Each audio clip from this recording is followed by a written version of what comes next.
یاد رکھیے گا عزیز دوستو، اللہ کو ہمارے سجدوں کی ضرورت نہیں ہے، وہ ہمارے قیام اور ذکر و تسبیح کا محتاج نہیں ہے، کائنات کا ذرہ ذرہ اس کی تسبیح کر رہا ہے۔ آپ سمجھتے ہیں بادل گرج رہا ہے، آپ سمجھتے ہیں بجلی چمک رہی ہے، اور قرآن کہتا ہے وَيُسَبِّحُ الرَّعْدُ بِحَمْدِهِ وَالْمَلَائِكَةُ مِنْ خِيفَتِهِ۔ سبحان اللہ۔ یہ بادلوں کی گرج بھی اللہ کی تسبیح ہے، یہ بادلوں کی چمک بھی اس کی تسبیح ہے، یہ راتوں کا سناٹا بھی اس کی تسبیح ہے، یہ باد سرسر کا فراٹا بھی اس کی تسبیح ہے، یہ صبح کا اجالا بھی اس کی تسبیح ہے، یہ چاندنی کا جھالا بھی اس کی تسبیح ہے، یہ پھولوں کی مہک بھی اس کی تسبیح ہے، یہ سبزے کی لہک بھی اس کی تسبیح ہے، یہ پرندوں کی چہک بھی اس کی تسبیح ہے۔ تمہیں تو اذانیں بھی نہیں اٹھا سکتی، لاؤڈ سپیکر کی اذانیں بھی تمہیں نہیں اٹھا سکتی، لیکن چڑیاں ٹھیک وقت پہ جاگ جاتی ہیں اور اسے یاد کرتی ہیں۔ وَإِن مِّن شَيْءٍ إِلَّا يُسَبِّحُ بِحَمْدِهِ۔ کائنات کی کوئی چیز ایسی نہیں جو ہماری وفادار نہ ہو۔ اس ترجمے کی اجازت ہے؟ وَإِن مِّن شَيْءٍ إِلَّا يُسَبِّحُ بِحَمْدِهِ وَلَكِن لَا تَفْقَهُونَ تَسْبِيحَهُمْ۔ کائنات کی کوئی چیز ایسی نہیں جو ہمیں یاد نہ کرتی ہو، ہماری تسبیح میں نہ لگی رہتی ہو، لیکن تمہاری سمجھ میں نہیں آتی یہ حقیقت۔ میرے عزیز دوستو، سمندر کی موجیں بھی اس کی تسبیح کرتی ہیں، طوفانوں کا جوش بھی اس کی تسبیح ہے، دریاؤں کا خروش بھی اس کی تسبیح ہے۔ آپ نے دیکھا بھی کچھ دیر پہلے مرغے بول رہے تھے، کسی گھڑی کو نہیں دیکھا، نہ وال کلاک ہے، نہ چھوٹی گھڑیاں ہیں نہ بڑی گھڑیاں ہیں، لیکن ٹھیک ٹائم پر سب کے سب اس کی یاد کرتے ہیں، ٹھیک ٹائم پر۔ سناگو پتا پتا ہے الہی دم بدم تیرا، زمین و آسماں تیرے یہ موجود و عدم تیرا، زمین میں جو تیرا کھا کر تیرے شکوے کرے یا رب، تعجب ہے کہ ان پر بھی رہے لطف و کرم تیرا، وَمَا اللَّهُ بِغَافِلٍ عَمَّا تَعْمَلُونَ۔ خدمت خلق کیا کیجئے، ترناب فارم والو، یاد رکھیے گا ساری زندگی کے سجدے، ساری زندگی کا قیام،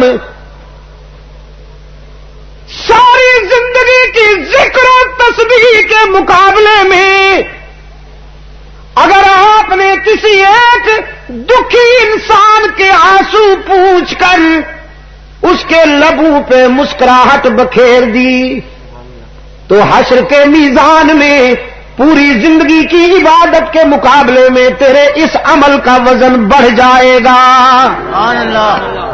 یاد رکھیے گا۔ کیا کہا جی؟ فرمایا گھر سے مسجد تو بہت دور ہے، گھر سے مسجد تو بہت دور ہے، پر یہ کر دیکھیں ایک روتے ہوئے بچے کو ہنسا کر دیکھی.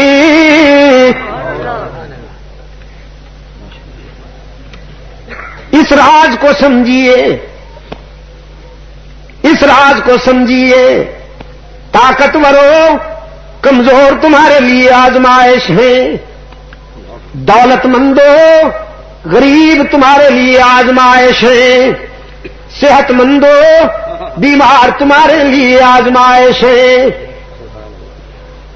گھر میں چار دیواری میں خوشیاں بند کر لی تم نے, اور حضرت صاحب نے تعویذ گنڈے کی دکان کھول لی. مست قلندر سب کچھ اندر.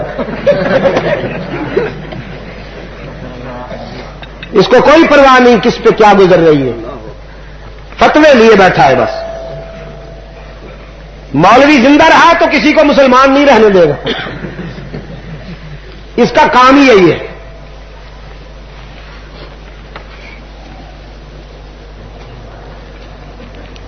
یہ ہے اسوہ حسنہ.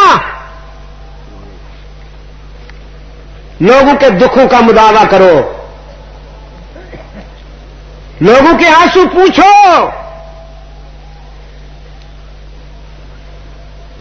خود بھوکے رہ کر دوسروں کو کھانا کھلاؤ.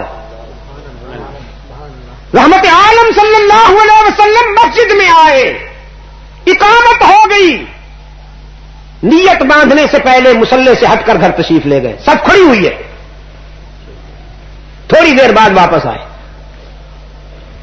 صحابہ کرام کے لیے اللہ کے رسول کی یہ ادا اجنبی تھی. انہوں نے پہلی مرتبہ ایسا دیکھا کہ اقامت ہو گئی, تکبیر ہو گئی, نیت کرنے سے پہلے آپ صلی اللہ علیہ وسلم گھر تشریف لے گئے. نماز کے بعد پوچھا اللہ کے رسول یہ ادا پہلے ہم نے نہیں دیکھی. فرمایا ہاں کچھ دراہم ہدیتاً آئے تھے, ان میں سے اکثر تو میں نے اللہ کے بندوں میں تقسیم کر دیے تھے. جب میں نیت باندھنے لگا تو یاد آ گیا 2-3 ابھی پڑے ہوئے تھے, تو حیا آ گئی کہ 2-3 درہم گھر میں پڑے ہوئے ہوں اور میں اس کی عبادت کے لیے کھڑا ہو جاؤں. اس لیے گیا, ان کو اللہ کے بندوں میں تقسیم کر کے آیا ہوں, اب خالی دامن اس کے حضور عبادت کرتا ہوں.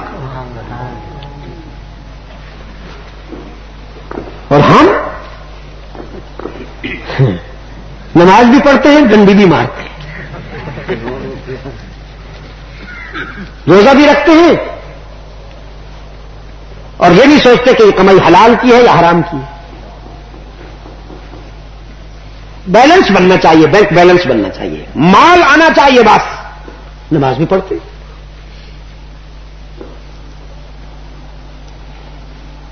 میرے ساتھ جیل میں ایک دوست ہوا کرتے تھے, تلاوت بھی کرتے تھے قرآن کریم کی صبح صبح, اور چرس بھی پیتے رہتے تھے. بنو کا تھا ایاز خان, پتہ نہیں بیچارہ زندہ یا فوت ہو گیا. تو کچھ دوست بڑے عجیب ہوتے ہیں. ایک صاحب نمازیں بھی پڑھتے تھے, روزے بھی رکھتے تھے, ہاتھ میں تسبیح بھی رکھتے تھے, اور ڈنڈی بھی مارتے تھے, سمگلنگ بھی کرتے تھے, اور بھی بہت سارے. لوگوں نے کہا تم عجیب آدمی ہو, نماز بھی پڑھتے ہو, تسبیح بھی ہر وقت تمہارے ہاتھ میں ہے, عمرے بھی کرتے ہو, اور پھر یہ کام بھی کرتے ہو. اگر حشر کے دن تمہاری نیکیاں اور تمہاری برائیاں ہم وزن ہو گئی تو کیا کرو گے؟ جنت میں جاؤ گے کہ جہنم میں جاؤ گے؟ کہنے لگا اللہ تعالیٰ سے کہہ دوں گا جنت جہنم کا تو مجھے پتہ نہیں, جہاں 4 پیسے کا فائدہ ہو وہیں بھیج دیجیے.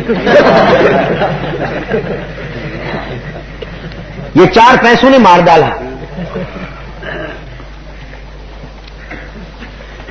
مال حرام کا, کمائی حرام کی, اور اللہ کو خوش کرنا چاہتا ہے سجدوں سے. واہ بھائی واہ. پڑوس میں غریب رو رہے ہیں اور یہ 3 کلو مٹیریل میدے میں ٹھونس کر تسبیح پڑھ رہا ہے.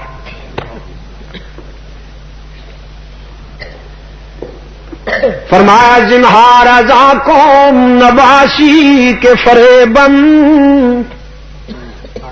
زنہار ازاں قوم نباشی کے فریبن, حق راب سجودے او نبی راب درودے. اللہ ہمارے سجدوں، ہمارے قیام، ہمارے ذکر اور تسبیح کا ضرورت مند نہیں. ہم سب اس کے محتاج ہیں، وہ کسی کا محتاج نہیں. اس نے آپ کو صحت عطا فرمائی، دولت عطا فرمائی، رزق عطا فرمایا، تو ذرا اس کے کمزور بندوں میں بھی بانٹیے. دولت پہ سانپ بن کے نہ بیٹھ جائیے.